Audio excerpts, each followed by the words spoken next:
there was an operation in the making, but they seem to have decided it was going to be another very brief or performative little raid rather than what it was, and therefore they didn't have forces in place.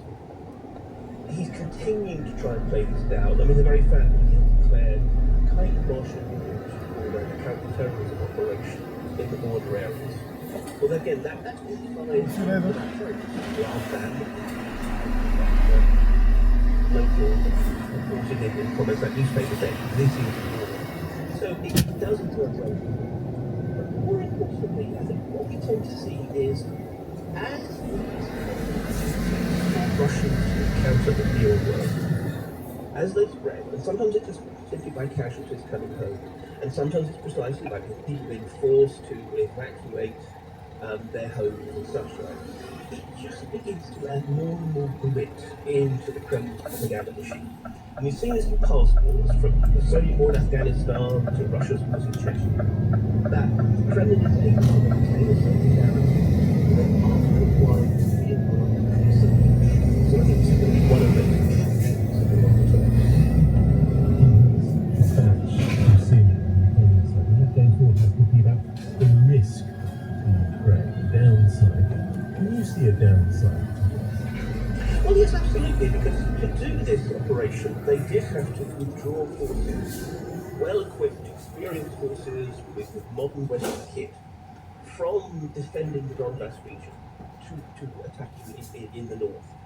Now, Putin cannot politically as well as psychologically accept the loss of Russian territory. So the Russians are going to throw force back. I mean, they still do have reserves. If what turns out to be a 1 week, 2 week wonder, and yet nonetheless some of the best Ukrainian forces, then it's going to be hard to politically work it. So I think there is a risk that next weekend, it's also a risk of whether it's could cause another mobilization.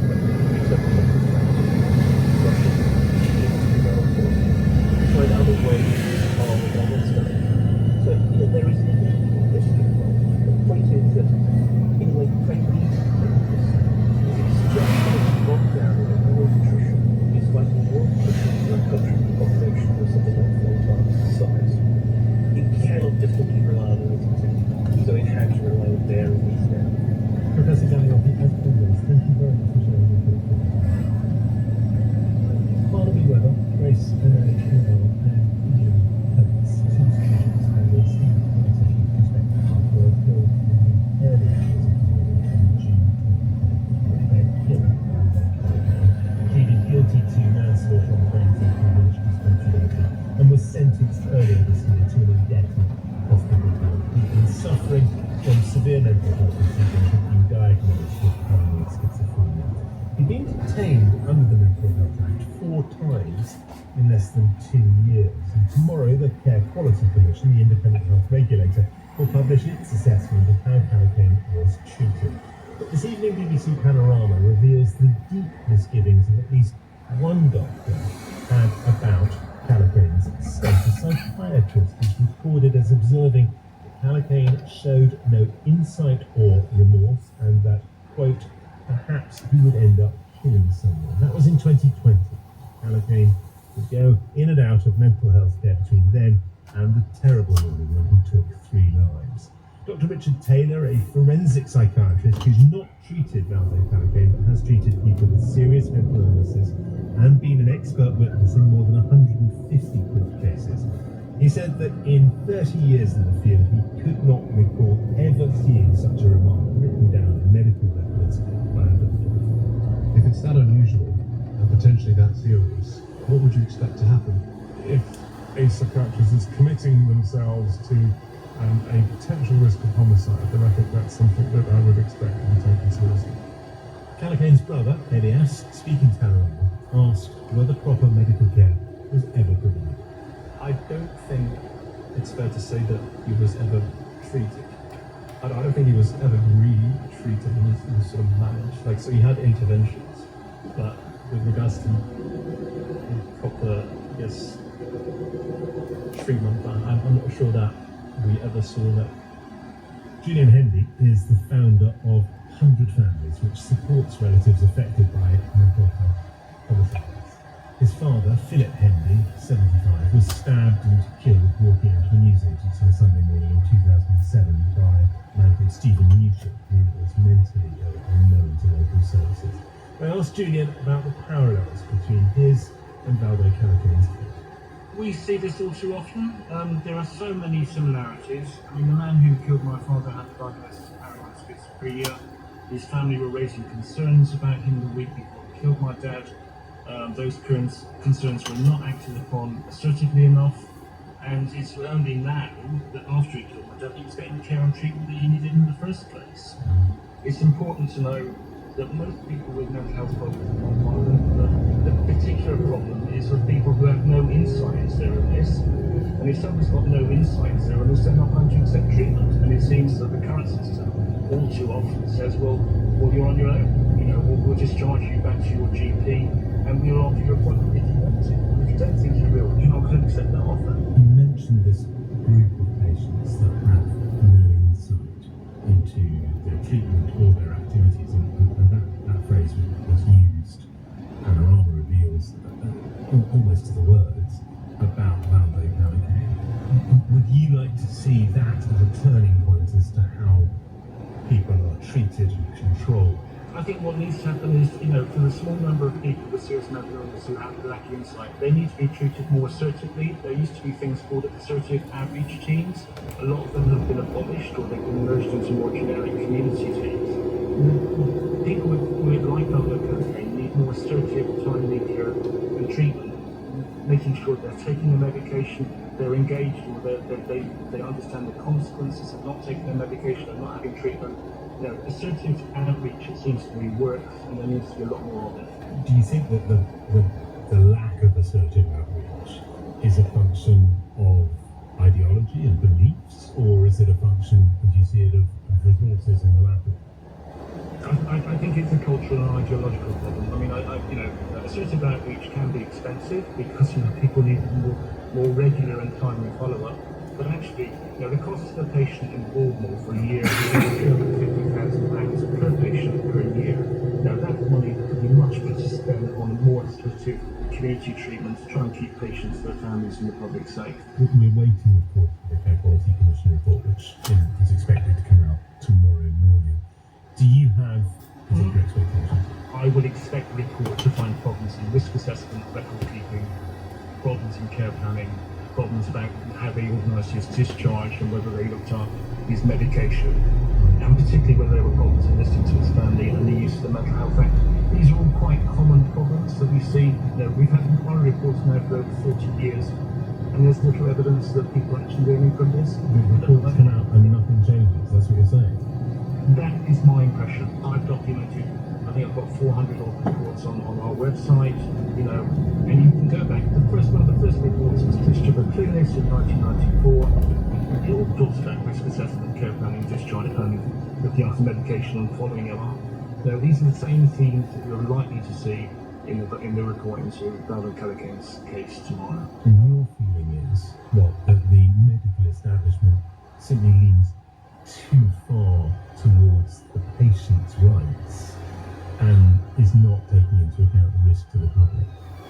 I think they fail to make a balance. There is, obviously, you have to have rights for patients. Everybody has rights in hospital, but you need to balance out the safety of the public. I mean, the Mental Health Act currently is based on the principle of least restriction.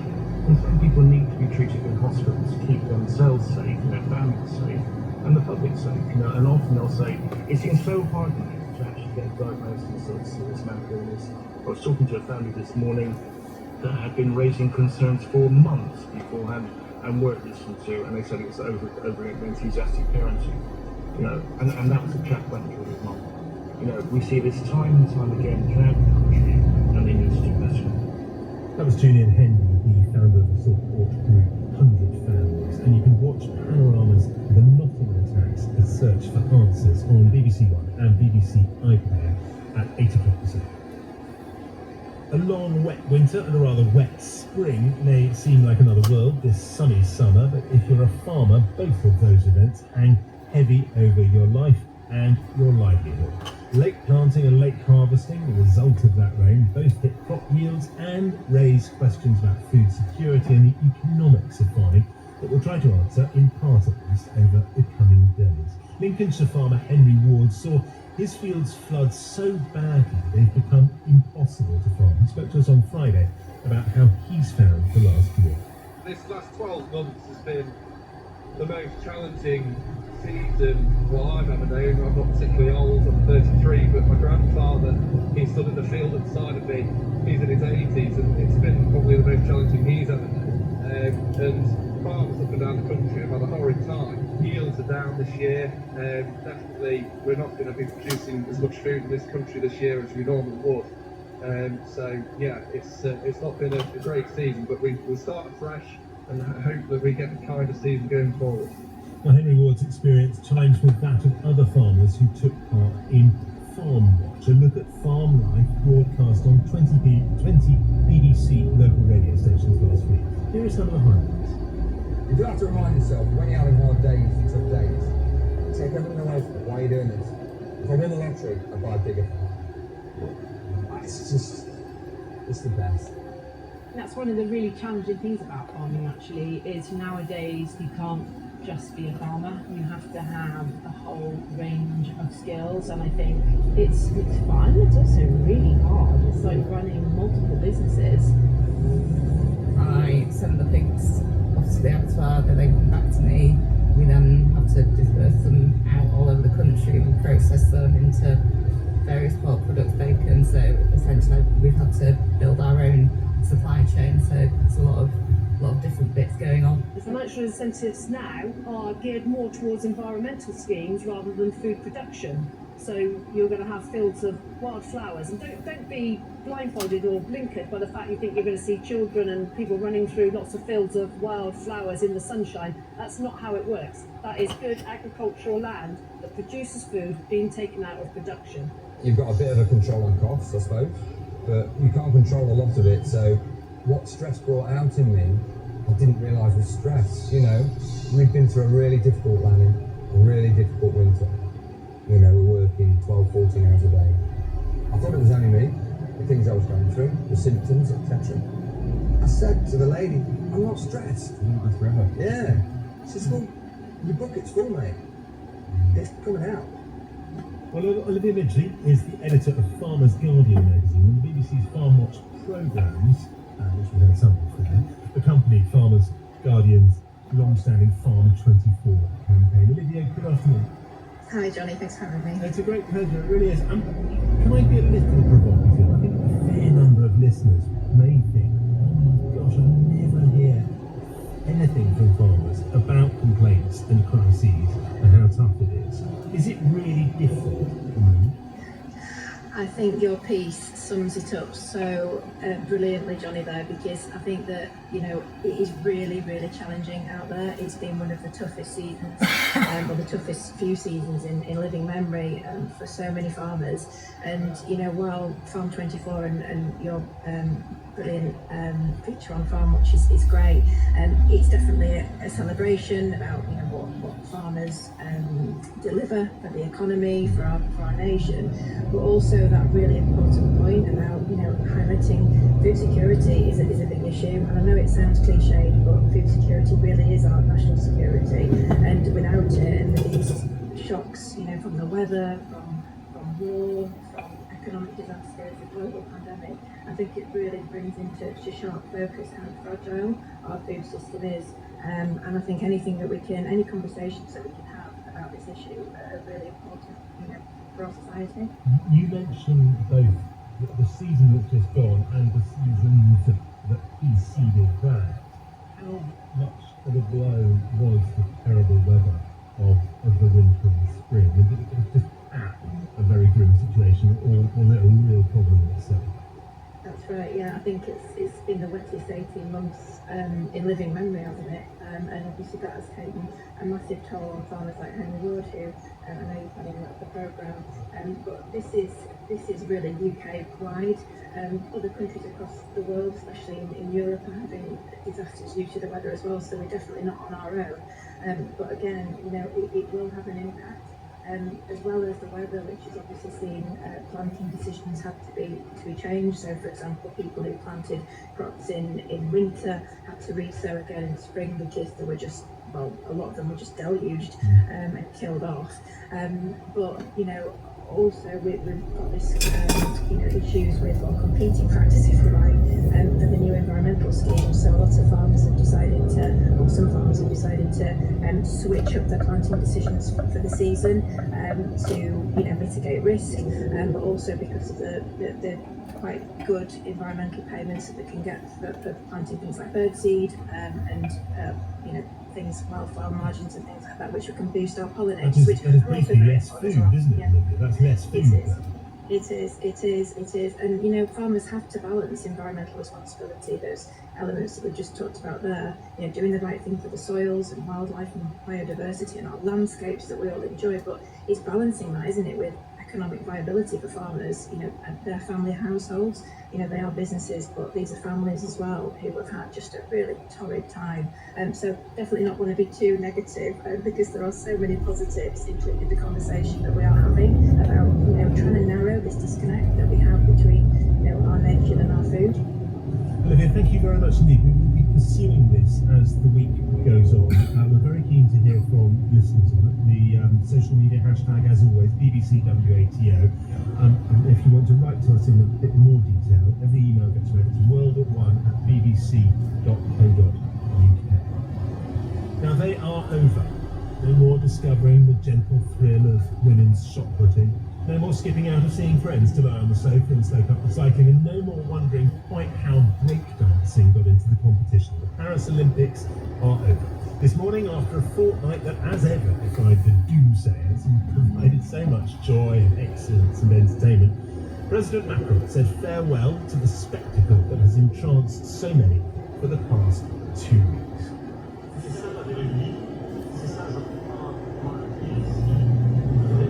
Speaking in front of the Palace of Versailles, he said, "This is the true face of France, because for years and years, many people have been telling us that it wasn't possible." But he said to all of those involved, "Congratulations to you, because you have shown that it wasn't impossible. Bravo," he said, bidding au revoir to the City of Light and roaring back to Blighty Lane. There once was Team GB this morning. They had just arrived back in London, presumably pining for decent inn and an honest pint and all that foreign muck. Our sports correspondent Joe Wilson is at St Pancras Station. Joe, what does it look like? What does it feel like? Are they there, most importantly?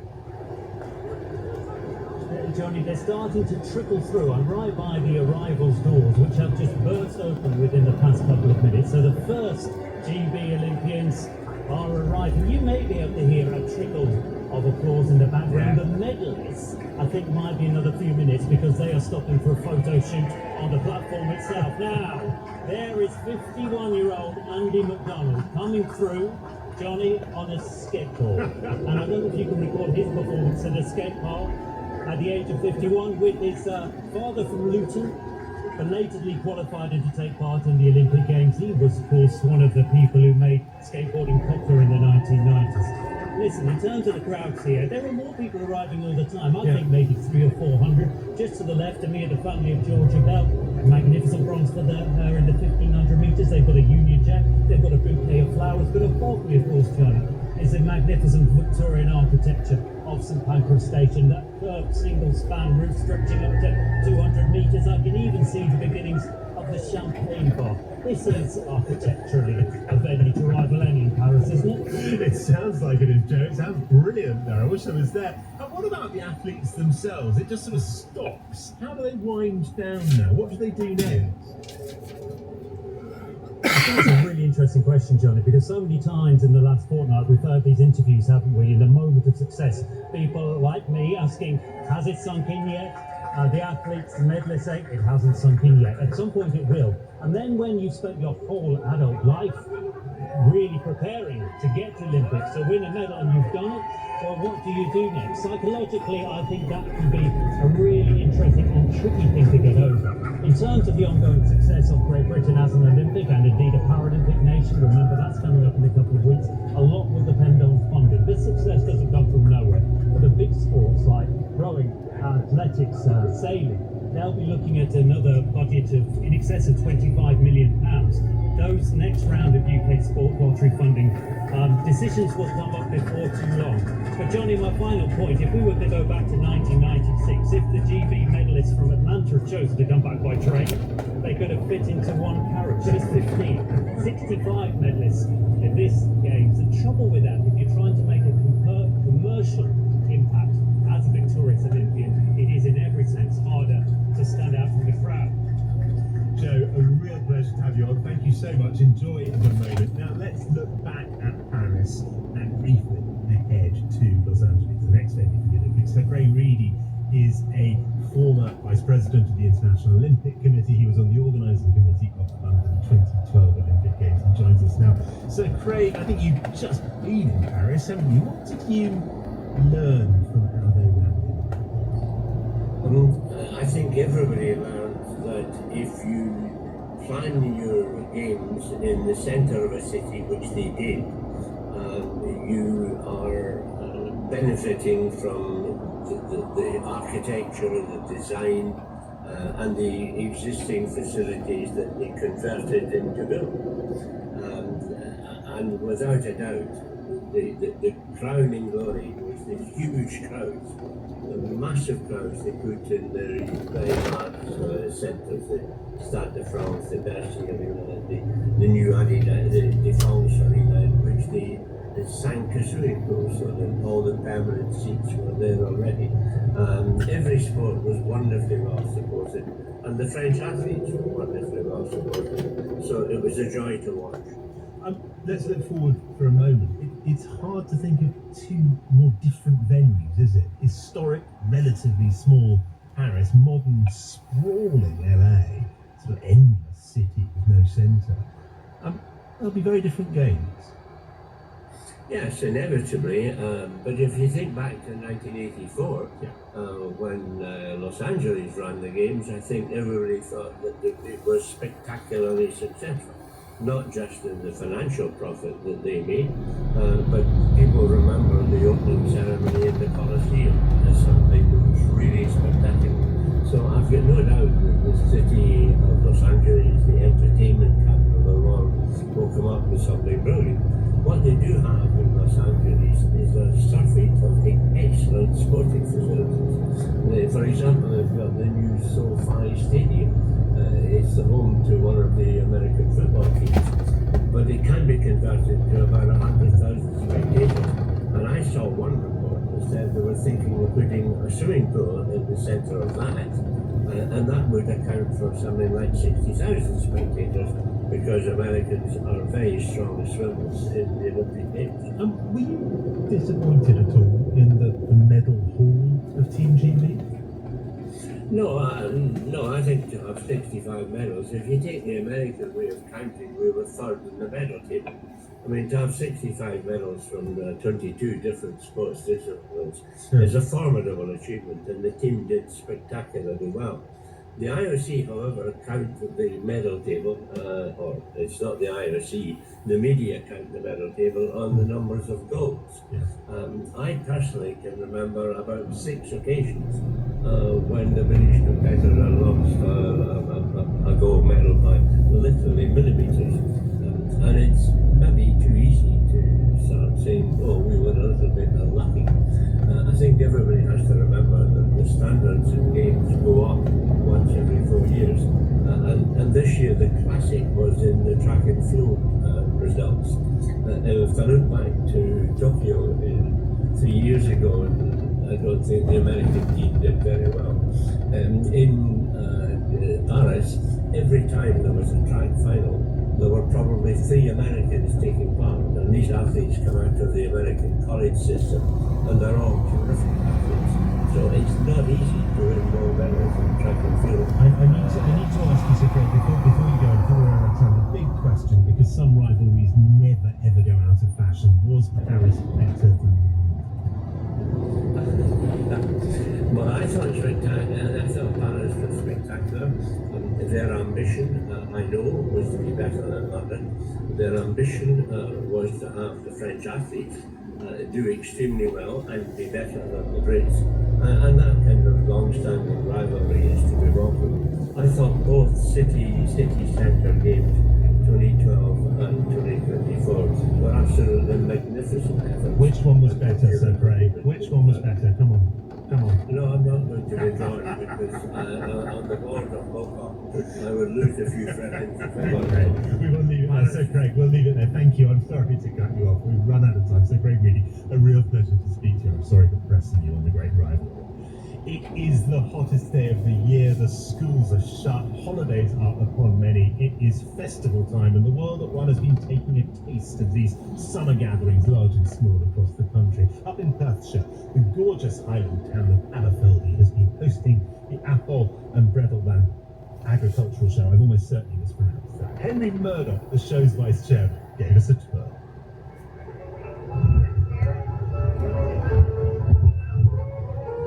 The show is based here in Aberfeldy, which is right in the very centre of Scotland.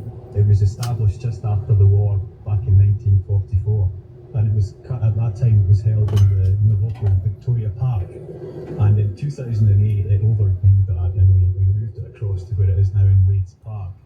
And it's really gone from strength to strength since moving across it. It had the feeling before of a village fete, and now it really feels like an agricultural show meets a traditional Scottish Highland game.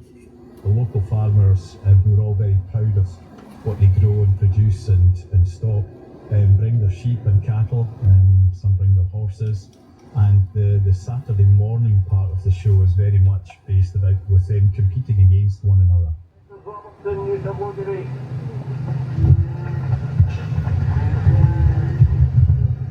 While that's happening in pens outside the main ring, within the main ring we have the Highland ponies, which were a very traditional part of country living up here on the estate.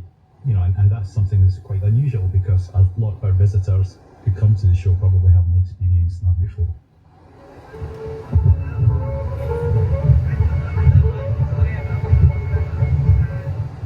In the last few years, it's absolutely incredible how many people we get from abroad coming to the show. The town of Aberfeldy has a population of about 1,800, and on show day we might expect about 4,000 people there. And I would happily say a quarter of that is made up of people who have travelled from abroad. Obviously, a lot of people from down south who are up here on holiday and are not used to the spectacle of a Highland Games or a vintage tractor show or something like that. That's what keeps bringing them.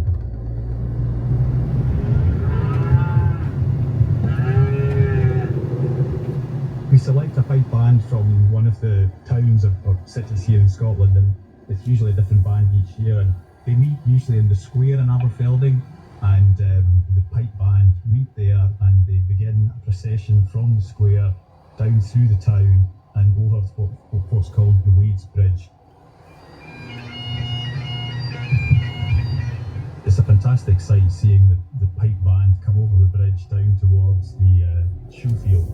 They then march round the show field, and we have the Clan Mingus gathering, and we've got Castle Mingus, which is very close to us, and band pipe round the main field, and they're followed by clan members. And that's a great spectacle for everyone, and again another very, very popular aspect of the show.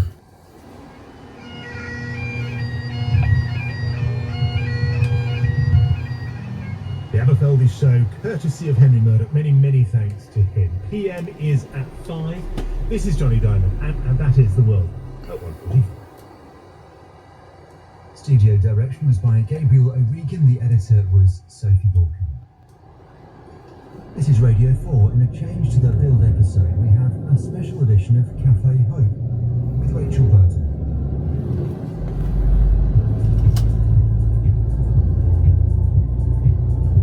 Welcome back to a slightly different Cafe Hope. Our cafe is a place where we share stories of human courage, compassion and kindness.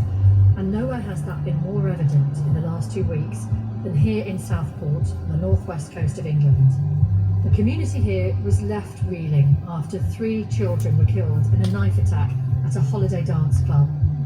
Homes, businesses and a place of worship were then damaged in the riots that followed, the violence adding to the trauma already inflicted on these quiet streets. Today we've stepped outside our virtual cafe to spend some time in Southport with a couple of people who looked outside their front doors and saw a way they could help. So, about to meet Liam, who works in construction and helped repair some of that damage, and Mike, who along with his wife has become an unofficial caretaker for all tributes, soft toys, gifts and messages that line the street by the police cordon outside his home. Thank you both so much for being with us. Mike, it must have been such a shock.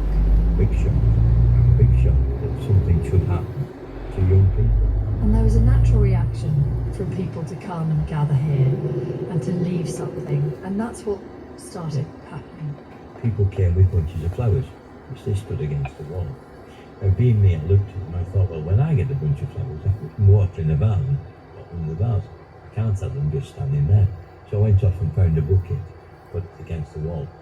By the time I stood back up again, there were practically half a dozen people around me sticking their bunches in it, so I went backwards and forwards until I'd used up all my containers. Then the neighbours started appearing with containers. Then somebody popped it onto the social web, and all of a sudden buckets appeared from all over, and some of the major supermarkets. They were the ones who produced the things for us, and countless buckets. And there is the most magnificent floral display out there now. It's very moving even just to come and spend some time here.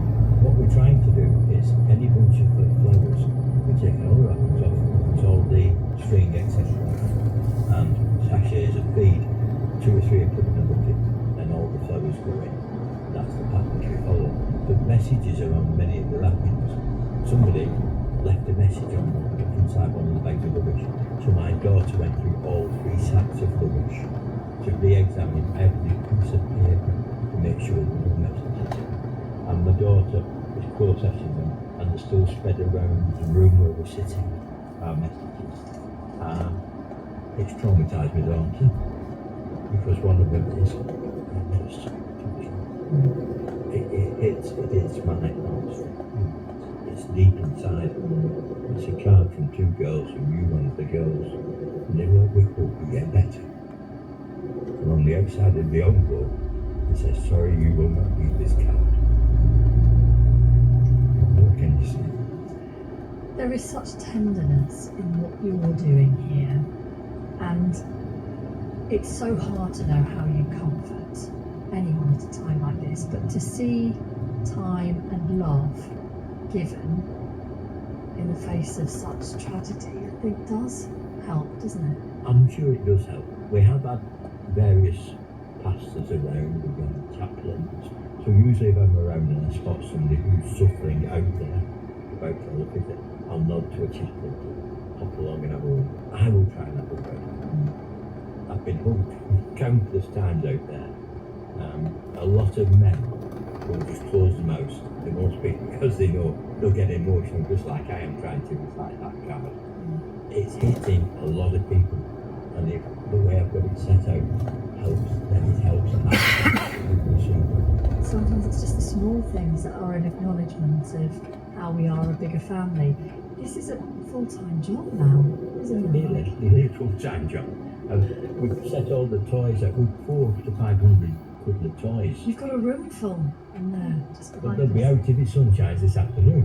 The gentleman who came dashing when it started raining, now to bring them in, said, "I'm coming back again past about 12.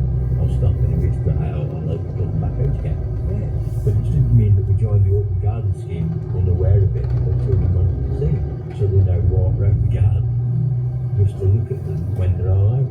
But I bet you're hearing gratitude from people, are you? I'm hearing a lot, thank you. I thought, doing all this hard work, I would probably lose a pound or 2. Trouble is, people will insist on giving me biscuits. And here it is, I love biscuits. I'm not losing any weight for it. But I don't want anything from it. I'm doing it because I'm a volunteer. And that instinct just to do something, Liam, I think you felt that, didn't you? When there had been unrest that followed this tragic incident. Yeah, definitely. I'm 41 years old, I've lived a Roman life, drive past St. Luke's Road in the mosque every single day. I've got friends in the mosque, I've got friends who lived in and around Hart Street. I know babies moved from school. I also know other parents affected.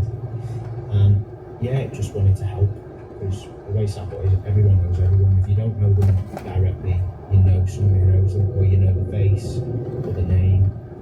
Woke up in the morning, just wanted to come and help. And when I did come to help, there was so many people who have known all their life. Everyone was helping, and then that makes you want to help more when you see everyone else. And with yourself, Mike, when I come here the other day and I spoke to you, things like that inspire you. And because it's been so difficult for everyone, I walked away from here the other day with a smile on my face, because there's good people, like I said, there's good things, and it makes you want to, you know, and it won't ever change anything, bring them back, but it does help with the grief, and it helps with the healing. Did you know what you were going to do that morning when there had been trouble the night before, damage had been caused to lots of places in the area, but in particular the wall outside the mosque had come down? No, I didn't. So I only live around the corner, and I was watching out the window, and we were watching on all like Facebook stories. I had friends who live in that area who were putting videos of all sorts of people in the garden and trashing the walls and stuff. And I said to my wife, Kay, I want to go down tomorrow and help out. And I couldn't sleep all night, so I kind of waited till it was an acceptable time to get up. Went down as soon as I could. And it was heartwarming for everything bad that's happened. It was heartwarming to see it. You know, there was so many people. People who've been there already. I know there's a local company who've been there from 5:30 with all this machinery. So people had just turned up People spontaneously? had just turned up spontaneously to help.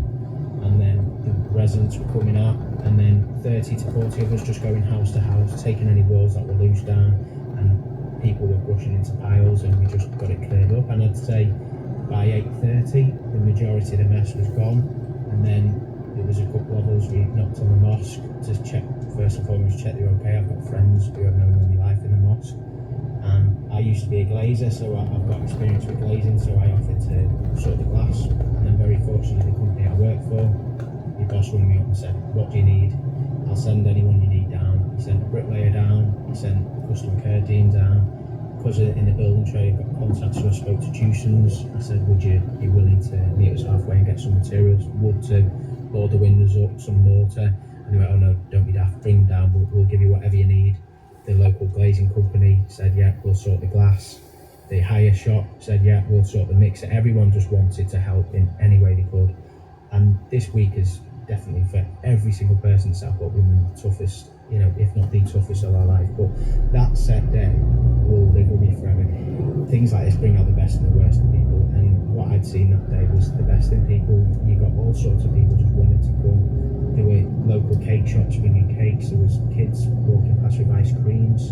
All the Muslims from the mosque were bringing us pizzas, bacon butties, they did bacon, drinks, a constant flow of whatever you needed. I'm pretty sure if you had a set diet requirement and you shouted it out within 5 minutes, it would have been that everyone was just wanting to help. The morning that Bean's referring to with all the people, it was like an army coming down this road with brushes and shovels on from the over the bridge down to the area of the mosque. They're all the guys who were sweeping up. Let's get me work done. Is there a legacy that's possible to build on this from such a dark event, so incomprehensible, that offers some kind of hope? I think there is. You've got to look and find a way of doing it. Have all these couple toys and mix all the couple toys together. You'll notice that one is cuddling that one, is looking after it. And as you can see, that one's a blue one with a brown, that one's a green one with a pink one. And somebody said at the front, does anybody come here? And I said, anybody is welcome here, irrespective of their religion, the colour, the creed, they are welcome. I think it is helping. Like I said, me, when I personally come down, that helped me. Just seeing a good thing that someone's done and someone caring and helping the community, that helped me. So I know that will be helping a lot of people. And I'd like to think in terms of legacy, the good deeds and the good gestures people are doing has a knock-on effect. It makes me personally want to do more when I'm around good people.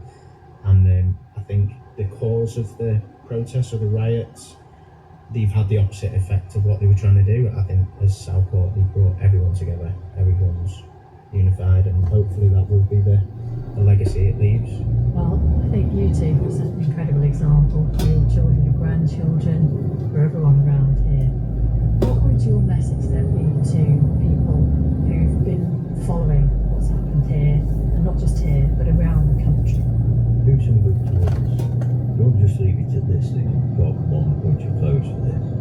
That's deliver a bunch of clothes to somewhere else. You brought biscuits here for me. Perhaps somebody old needed the biscuits elsewhere. This is it. Look to people who need things. Yeah, I completely agree with that. Just be good and to smile, to smile at each other. Southport is quite a multicultural town, and there's a lot of people who are scared, after what's happened. Children especially, they're very vulnerable. So to smile and just talk is a big one as well. Engaging in conversation with people, can make a massive difference. Liam and Mike, thank you so much for sharing your stories. We really appreciate it, and I know other people will. Thank you. You heard Liam mention there that he and others helped repair the damage that was done to the mosque in Southport. Well, I've managed to have a chat with Ibrahim Hussain, the Imam of the mosque. Hi Rachel, it's really lovely to talk to you. What was it like that night? They descended from the mosque, and very, very quickly we felt really threatened by the shouting and the abuse. So we went inside the mosque and we locked ourselves in. All this abuse and shouting and missiles throwing, the whole building was shaking. People have helped to tidy up and to clean up this area. They came to the mosque before I did. About 8 o'clock, I've looked in the camera, I already saw loads of people cleaning up and tidying up and getting rid of debris and all that. And I said that these people are there and I'm not. So I get dressed very quickly and I went there. I've seen them all coming at me to tell me, don't worry about it. We will do everything. We will clean up. We will do this. We will do that. It was just overwhelming, to be quite honest. Overwhelming. There have been so many other acts of kindness and community spirit. We just wanted to mention a few more. Southport FC set up a support hub at their ground for anyone affected by the attack. They laid on tea and coffee and scones alongside information on grief counselling and children's therapy. A group called Stand Up for Southport collected donations. They organised wellbeing kits for the families affected and the families of the first responders. When worshippers gathered for Friday prayers at the Southport Mosque. They still need to have a bit more of a mixed race of people coming in, but even those people I've heard that they've been having a hard time, especially, I'm not saying subject, even in the military. There's been a few cases that have come up that people kind of had a very hard time with. Some appalling ones. The young woman soldier who was the face of the army's sort of diversity drive, being horribly racially abused, Hitler salutes and stuff like that coming in from colleagues in the army. Carol, lovely speaking to you. I've just got time. Just a few seconds really. Karen in Chippenham in Wiltshire. What would you like to tell us? Hello Matthew, hello. Hi. I have a great respect for the police and I believe we need many more PCs on the beat. And I'm also very sympathetic to your earlier caller who said he loves his job with the police, but very understandably he'd like much more work-life balance. Yes. And I agree that it's a very, very high-stress job. But I can't help thinking that there are parallels between what's happened to the police over the last couple of decades and what's been happening with primary care and GP services. Qualified GPs are losing their jobs and unable to get new jobs, and they're being replaced by much cheaper. I have to say, Karen, a number of people have messaged to say that broadly speaking, the experience of the police is being replicated across just about everywhere. In fact, across all government departments, the military, the NHS, and many, many more. Karen at HMRC. Karen, lovely speaking to you. But in fact, lovely speaking to all of you. Some really well-considered thoughts. Thank you. And I'm going to move on to tangential subject. This is children's prison. Leading children's rights and justice organisations, they want an end to locking children up in England. They say it's not safe, child imprisonment is beyond reform. And so it begs the question, do you agree? Should we keep kids out of prison no matter what the crime? Or are some children so wicked, so dangerous, they need to be held behind bars? I've got a few in mind. Give me a call with your thoughts, please. 0345 6060 973 is the number. Should we lock children up still? Or is there a better way of keeping them in line?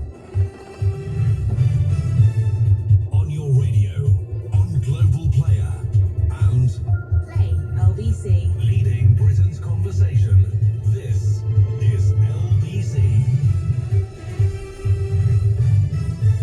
From Global's newsroom at at 2 o'clock, Iran is being urged not to jeopardise the opportunity to agree a ceasefire in Gaza and to de-escalate tensions. The country is expected to retaliate against Israel after 2 leading commanders of Hezbollah and Hamas were killed. US Defense Secretaries ordered an aircraft carrier to accelerate its deployment to the Middle East. Lloyd Austin, speaking last month, promised to take every possible step to defend Israel.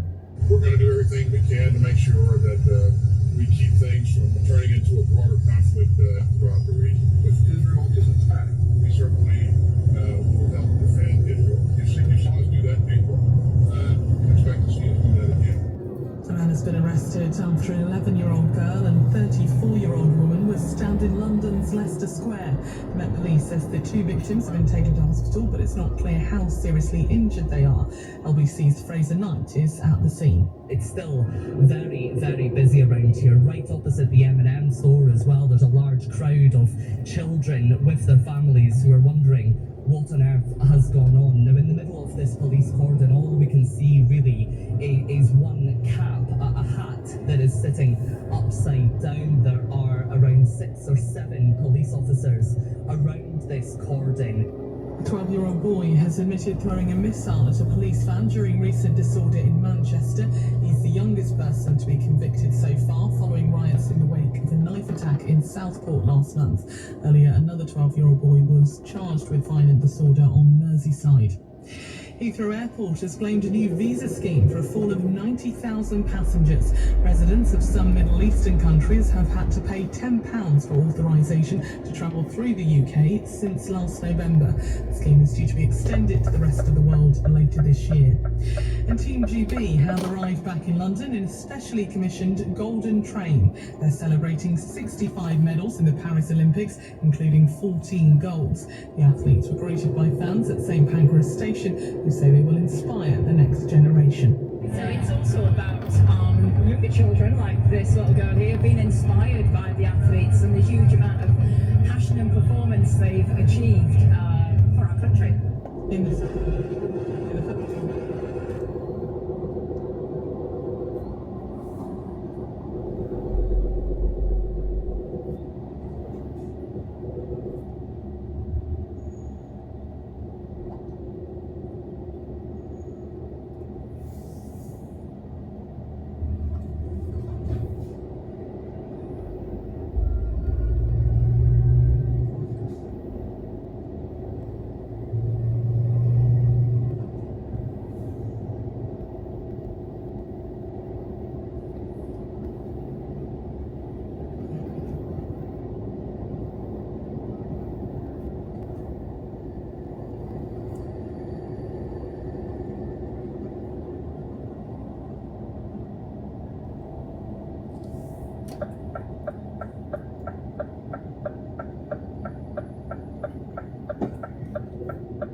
States that the safety of children in prison is a stated Ministry of Justice priority. 2017 report from the Chief Inspector of Prisons nevertheless found that there was not, I'm quoting, there was not a single establishment we inspected in which it was safe to hold children and young people. That was in 2017. In 2023, the United Nations Committee on the Rights of the Child expressed concern about the continued use of solitary confinement for children and segregation and isolation in child detention facilities in this country.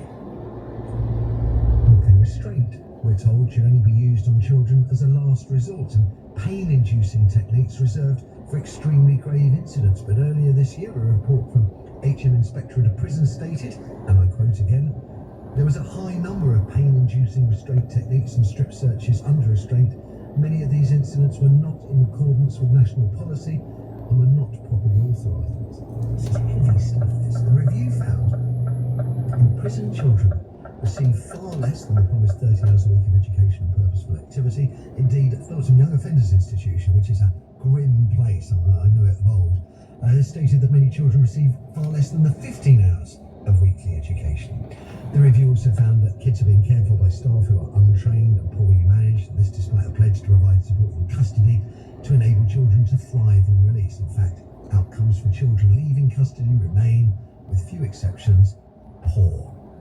Despite repeated promises since the 90s that these young offenders institutions and secure training centres will be transformed, it hasn't happened. Only 19% of child offenders are held in secure children's homes. These are run by local authorities. They're focused on providing sort of intensive, expert, multidisciplinary care. They're sort of more supportive, if we like, than conventional prisons. At this moment in time, in fact, no, I'm wrong, it's last year, at the end of last year, there were 440 children in custody at any one time. 440. So we're not talking about a lot of children. And having brought you to this point, I hope to this point where you're kind of convinced that, oh dear, locking kids up, this is worse than anything, you know, Dickensian times. I now want to shift your thinking, if I may, to where my concerns still are, and they never go away. They really only focus on one case, and that is the child killers of the toddler James Bolger back in 1993. It was the most horrific killing, I would suggest, in my memory. Truly horrific. I'm not going to go through the details now, time has passed, but the killers were Robert Thompson and John Venables. I think they were both 10 at the time. They didn't go to a young offenders institution or a secure training centre. They went to secure children's homes, the Barton Moss Secure Centre and Red Bank, respectively. And after something like 8 years inside those homes, the then Lord Chief Justice Lord Walford argued there was no point sending the killers on to an adult prison. It wouldn't benefit them or the rest of the society. And it would be fair to say that decision was controversial and perhaps even regrettable, because while Robert Thompson left his secure children's home essentially rehabilitated and has kept his nose clean ever since, Venables, as you may know, was recalled to prison in February 2010 after a child porn was found on his computer. He was again released in August 2013 and recalled again in November 2017 for the same offence. And as I understand it, he was last considered for parole in 2023, and that didn't go his way. And many people who remember this case, who remember them being excused any further punishment in an adult prison, might wonder if